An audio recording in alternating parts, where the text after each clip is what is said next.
Restaurée 2 fois. Mon cheminement spirituel a commencé lorsque j'ai été amenée à RMI en juillet 2004. Mon mari et moi étions mariés depuis 20 ans lorsqu'il m'a quittée. J'étais sa troisième épouse. Séparée, je me suis retrouvée avec 2 enfants qui pleuraient leur père chaque jour. Je cherchais désespérément une solution pour sauver mon mariage. Bien que j'ai grandi dans l'Église, j'ai reçu de nombreux mauvais conseils. Des conseils contraires à la parole de Dieu et à ses commandements. C'est au travail que Dieu m'a inspiré à taper restauration de mariage dans un moteur de recherche et instantanément, il m'a conduite vers Restore Ministries International. J'ai lu le témoignage d'Erin et je l'ai trouvé absolument incroyable. Personne, ni dans mon église, ni dans ma famille, ni parmi mes amis, ne m'avait jamais donné autant d'espoir que ce jour-là. J'ai su alors que Dieu restaurerait mon mariage et qu'il était la réponse que je cherchais. Il ne me jugeait pas pour la nature de mon mariage. Il m'aimait et se souciait de moi aussi. Mon mari et moi avons été séparés pendant 2 ans et demi, durant ma période de reconstruction conjugale. Pendant ce temps, j'ai dévoré les livres « Comment Dieu peut et va restaurer votre mariage »,« Une femme sage et les travailleurs à la maison ». J'étais fascinée par les vérités divines qu'ils contenaient. Plus je lisais, plus je me sentais brisée et plus je savais que si je ne soumettais pas ma vie au Seigneur, rien ne changerait dans mon mariage ni dans ma vie. Ma souffrance était si intense que je savais que Dieu devait me guérir complètement. Bien que Dieu m'ait guéri de ma douleur, je n'étais disposée à accepter qu'une guérison partielle. Je n'ai fait que le nécessaire pour ramener mon mari à la maison. Le Seigneur n'était pas ma priorité et je ne le considérais pas comme mon époux. Je me suis bercée d'illusions en croyant que Dieu m'avait complètement transformée, mais son œuvre n'était pas encore terminée. Après que Dieu a restauré mon mariage avec mon mari, j'étais folle de joie, mais le Seigneur n'était plus ma priorité. De plus, j'ai négligé d'aider les autres, comme Dieu me le demandait, et je suis retombée dans le piège des conflits. La vieille colère destructrice et l'arrogance spirituelle qui avaient déjà détruit mon foyer et ma vie ont refait surface. Je ne marchais plus dans le pardon de Dieu, ni dans son amour infini, ce qui rendait presque impossible le pardon. Malheureusement, cela a duré des années. Cependant, dans son amour et sa grâce, Dieu m'a fait miséricorde et m'a béni, ainsi que mon mari, avec 2 enfants, fruit de notre réconciliation pour lesquels j'avais prié pendant notre séparation. À peu près à la même époque, mon mari m'a confié se sentir mal aimé et je n'avais plus confiance en lui pour partager mes sentiments ni pour prendre des décisions concernant les finances ou autres aspects de notre famille. Finalement, l'inévitable s'est produit. J'ai détruit ma maison et une fois de plus, Dieu m'a éloignée de mon mari. Cette fois, j'étais convaincue que Dieu ne sauverait pas mon mariage. J'étais tellement en colère et exaspérée que je ne voulais plus qu'il le fasse. Nous avions déjà été séparés à plusieurs reprises avant cette dernière rupture et nous avions tous 2 commis l'adultère. J'ai même cessé de porter mon alliance en apprenant l'existence de cette nouvelle maîtresse. Je me sentais à nouveau profondément blessée, en colère, découragée, humiliée et rejetée. Je ne voulais plus que la vue de mon alliance me rappelle constamment mes souffrances et mes échecs. Et je ne souhaitais plus être physiquement proche de mon mari. C'est alors que j'ai commencé à croire ce que les autres me disaient à propos de mon mariage. Il n'y avait plus d'espoir, mon mari ne changerait jamais et je devais divorcer, tourner la page et trouver quelqu'un d'autre. J'étais complètement partagée. Il y avait des jours où je souhaitais sauver mon mariage et d'autres où je ne le souhaitais pas. Chaque fois que je pensais au divorce, Dieu me ramenait à sa parole et me confirmait qu'il déteste le divorce et qu'il ne le veut pas pour moi. Même mon église me disait que l'adultère était un motif de divorce, mais je savais au fond de moi que ce n'était pas juste. Puis, en lisant le chapitre demandé à Dieu, je l'ai fait et j'ai su que c'était ce qu'il voulait.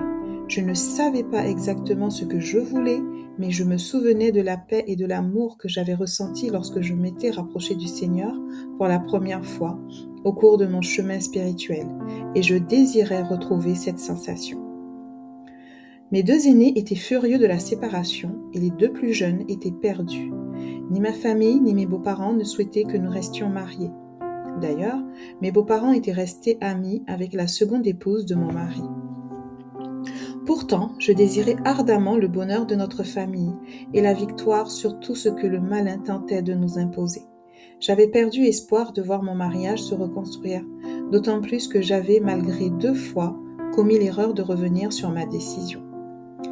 Au milieu du tumulte de mes émotions, Dieu n'a cessé de faire remonter à la surface de mon esprit les livres de Restaurer votre mariage et de La femme sage, ainsi que leurs principes. Je savais que je n'étais pas l'épouse que Dieu m'appelait à être. J'avais appris les principes détaillés dans ces livres, mais j'avais cessé de les appliquer. Il a continué à me les rappeler et j'ai fini par céder, me disant que je devrais peut-être les relire et rejoindre RMI. J'ai obéi à Dieu et j'ai rejoint RMI. Ce fut l'une des meilleures choses qui me soit jamais arrivée. J'ai compris quel était mon rôle d'épouse et de mère et que le Seigneur devait être au premier plan dans ma vie, dans tout ce que je fais. J'ai ressenti une profonde conviction lorsque la vérité m'a été révélée. Cela a fait naître en moi un désir ardent de vivre une vie qui plaise au Seigneur. J'ai enfin trouvé la vérité que je cherchais sans succès, même dans mon église. Je me suis inscrite aux cours proposés par RMI et j'ai commencé à étudier régulièrement la parole de Dieu et à lire quotidiennement les messages d'encouragement et les témoignages de louange. Cela a ravivé l'espoir dans mon cœur. J'ai promis au Seigneur de le laisser restaurer, reconstruire et renouveler ma vie. Contrairement à la première fois, cette fois-ci, j'ai retrouvé mon premier amour. Je me suis entièrement abandonnée à lui et j'ai découvert le chemin étroit qui mène à la vie abondante que Dieu me réserve. Il m'a appris que personne ne m'aimera jamais plus que lui et qu'il n'aime pas que je place d'autres personnes ou choses avant lui dans mon cœur, là où lui seul a sa place. Il m'a rappelé l'importance du pardon et l'importance de bien choisir mes mots envers ceux qui ont autorité dans ma vie, en particulier mon époux. Dieu m'a montré comment être son épouse et cultiver un esprit doux et paisible, précieux à ses yeux. Il m'a appris à aimer ce qui semble indigne d'amour et impardonnable. Il m'a guidée vers la bienveillance et la compréhension envers autrui afin que je puisse nouer des relations saines et ne pas me mettre en danger d'abandon ou de maltraitance.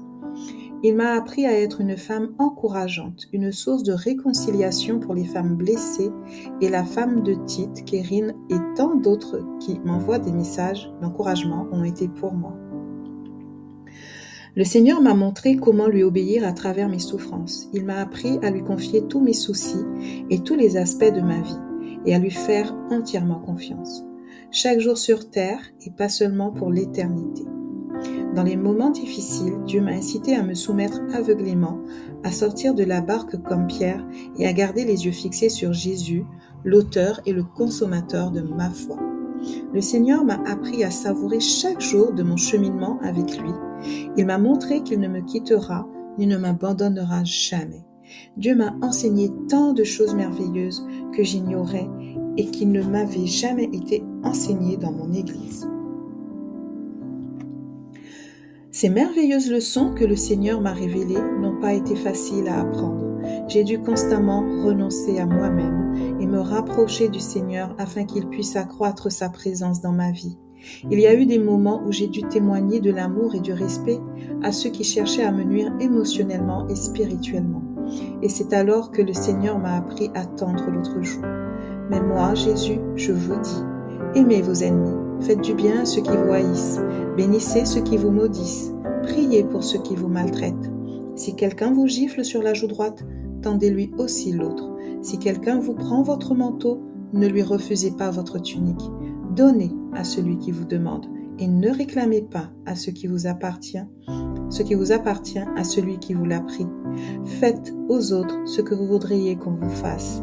Vous aurez une grande récompense et vous serez les enfants du Très-Haut, car il est bon envers les ingrats et les méchants. Luc 6, versets 27 à 31 et 35.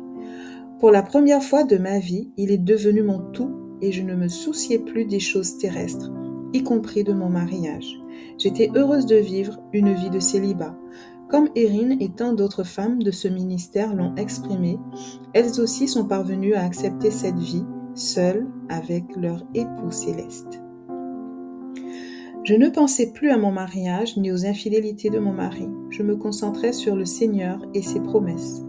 Peu après ce changement, mon mari m'annonçait, ainsi qu'à nos enfants, qu'il rentrait, mais cela n'avait plus d'importance. Je continuais d'encourager les autres. J'avais et j'ai toujours un profond désir de vivre une vie qui non seulement plaise au Seigneur, mais aussi d'aider d'autres femmes souffrantes à placer leur foi et leur confiance en lui. Depuis quelques années, je souhaitais porter plus de fruits dans ma vie. J'étais sincèrement heureuse d'entendre ou de lire des témoignages de guérison d'autres femmes. Ce n'est que lorsque j'ai cessé de me préoccuper de mon mariage et que j'ai trouvé la paix intérieure que le Seigneur m'a bénie en me donnant un mariage définitivement et pleinement restauré. Vous qui lisez ces lignes, je vous encourage à chercher sincèrement le Seigneur. Donnez-lui votre cœur tout entier dans tous les aspects de votre vie. Ne lui cachez rien. Cela peut être douloureux, mais ce n'est que passager. Après la souffrance se trouve la guérison et la restauration. Je recommande vivement toutes les ressources offertes par ce ministère. Les livres, les vidéos, les messages d'encouragement quotidiens, les cours, tout. Chaque ressource m'a aidé à renouveler mon esprit, à renouer avec mon premier amour et à reconstruire ma vie sur le fondement solide de la parole de Dieu. N'hésitez pas à suivre les principes comme celui de prendre du recul par rapport à votre Église. C'est en m'éloignant de l'Église que j'ai approfondi ma relation avec le Seigneur. Je suis infiniment reconnaissante envers ce ministère. Merci à Erin, à tous les ministres et en formation qui m'ont ouvert leur cœur et encouragé à persévérer dans ma relation avec le Seigneur, à ne pas abandonner et à ne pas me focaliser sur ce qui n'a pas d'importance. J'en suis encore émerveillée quand j'y pense ou quand j'en parle, mais je ne changerai rien à mon parcours de restauration.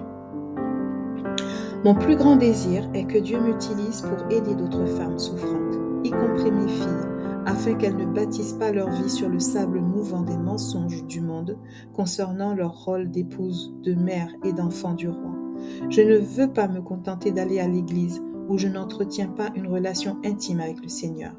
Je veux pouvoir guider mes filles et les autres femmes par mes paroles et mes actes et les inciter à aspirer à être tout ce que Dieu a voulu que nous soyons.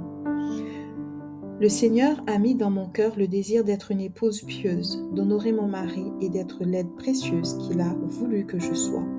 Mais je ne laisserai pas Satan l'emporter et me détourner de ce qui compte vraiment, lui. Ne laissez pas l'ennemi vous détruire, vous et votre famille, et ainsi laissez à vos enfants et aux générations futures un héritage de péché. Dieu a un amour infini pour vous, un amour insoupçonné si vous lâchez prise. Il est un Dieu merveilleux et ses projets pour nous sont infiniment précieux, l'amour de son Fils.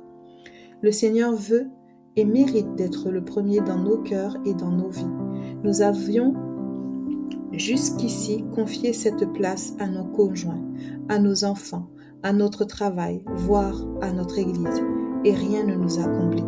Au contraire, cela nous a détruits.